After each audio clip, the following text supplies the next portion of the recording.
Almost 2 years ago, I was driving in my car in Germany and I turned on the radio.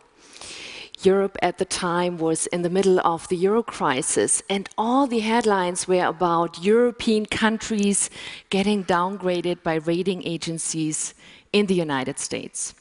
I listened and thought to myself, what are these rating agencies and why is everybody so upset about their work?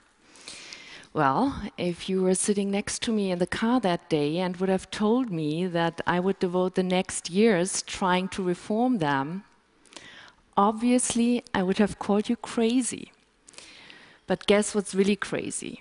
The way these rating agencies are run. And I would like to explain to you not only why it's time to change this, but also how we can do it. So let me tell you a little bit about what rating agencies really do. As you would read a car magazine before purchasing a new car, or taking a look at a product review before deciding which kind of tablet or phone to get, investors are reading ratings before they decide in which kind of product they are investing their money. A rating can range from a so-called AAA, which means it's a top-performing product, and it can go down to the level of the so-called BBB-, which means it's a fairly risky investment. Rating agencies are rating companies, they are rating banks, they're rating even financial products like the infamous mortgage-backed securities. But they can also rate countries. And these ratings are called sovereign ratings. And I would like to focus in particular on these sovereign ratings. And I can tell, as you're listening to me right now, you're thinking, so why should I really care about this, right? Be honest. Well, ratings affect you. They affect all of us. If a rating agency rates a country, it basically assesses and evaluates a country's debt and the ability and willingness of a country to repay its debt.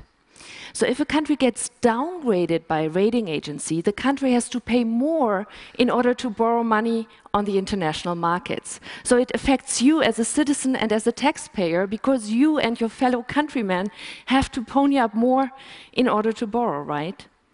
But what if a country can't afford to pay more because it's maybe too expensive? Well, then the country has less available for other services like roads, schools, healthcare. And this is the reason why you should care, because sovereign ratings affect everyone.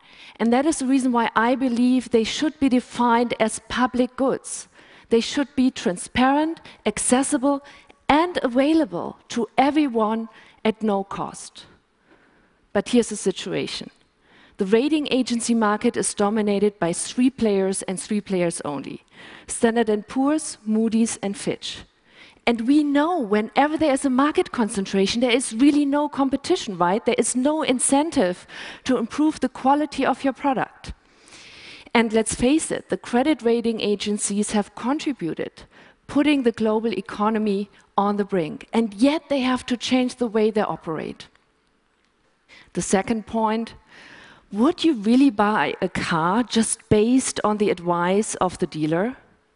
Obviously not, right? That would be irresponsible. But that's actually what's going on in the rating agency sector every single day.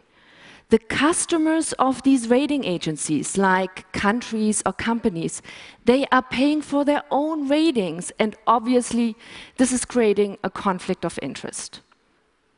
The third point is, the rating agencies are not really telling us how they are coming up with their ratings. But in this day and age, you can't even sell a candy bar without listing everything that's inside. But for ratings, a crucial element of our economy, we really do not know what all the different ingredients are. We are allowing the rating agencies to be intransparent about their work, and we need to change this. I think there is no doubt that the sector needs a complete overhaul, not just a trimming at the margins. I think it's time for a bold move. I think it's time to upgrade the system. And this is why we at the Bertelsmann Foundation have invested a lot of time and efforts thinking about an alternative for the sector.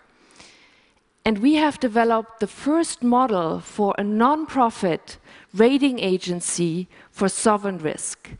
and we call it by its acronym INCRA. INCRA would make a difference to the current system by adding another non-profit player to the mix. It would be based on a non-profit model that would be based on a sustainable endowment.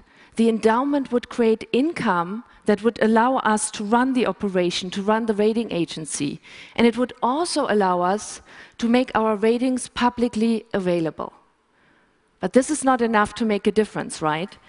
INCRA would also be based on a very, very clear governance structure that it would avoid any conflict of interest, and it would include many stakeholders from the society. INCRA would not only be a European or an American rating agency, it would be a truly international one, in which in particular the emerging economies would have an equal interest, voice, and representation. The second big difference that INCRA would make is that it would base its sovereign risk assessment on a broader set of indicators. Think about it that way. If we conduct a sovereign rating, we basically take a look at the economic soil of a country, its macroeconomic fundamentals. But we also have to ask the question, who is cultivating the economic soil of a country, right? Well, a country has many gardeners, and one of them is the government. So we have to ask the question, how is a country governed? How is it managed? And this is the reason why we have developed what we call forward-looking indicators. These are indicators that give you a much better read about the socio-economic development of a country. I hope you would agree it's important for you to know if your government is willing to invest in energy and renewable energy and education, right? It's important for you to know if the government of your country is able to manage a crisis, if the government is finally able to implement the reforms that it's promised. For example, if INCRA would rate South Africa right now, of course we would take a very, very close look at the youth unemployment of the country, the highest in the world. If over 70% of a country's population under the age of 35 is unemployed, of course this has a huge impact on the economy today and even more so in the future. Well, our friends at Moody's, Standard & Poor's and Fitch would tell us we would take this into account as well. But guess what? We do not know exactly how they would take this into account. And this leads me to the third big difference that INCRA would make. INCRA would not only release its ratings, but it would also release its indicators and methodology. So in contrast to the current system, INCRA would be fully transparent.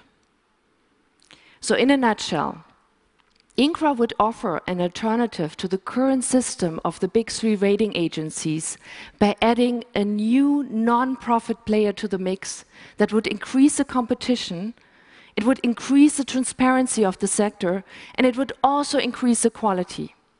I can tell that sovereign ratings may still look to you like this very small piece of this very complex global financial world. But I tell you it's a very important one, and a very important one to fix. Because sovereign ratings affect all of us, and they should be addressed and should be defined as public goods. And this is why we are testing our model right now, and why we are trying to find out if we can bring together a group of able and willing actors to bring INCRA to life. I truly believe building up INCRA is in everyone's interest, and that we have the unique opportunity right now to turn INCRA into a cornerstone of a new, more inclusive financial system. Because for way too long, we have left the big financial players on their own. It's time to give them some company. Thank you.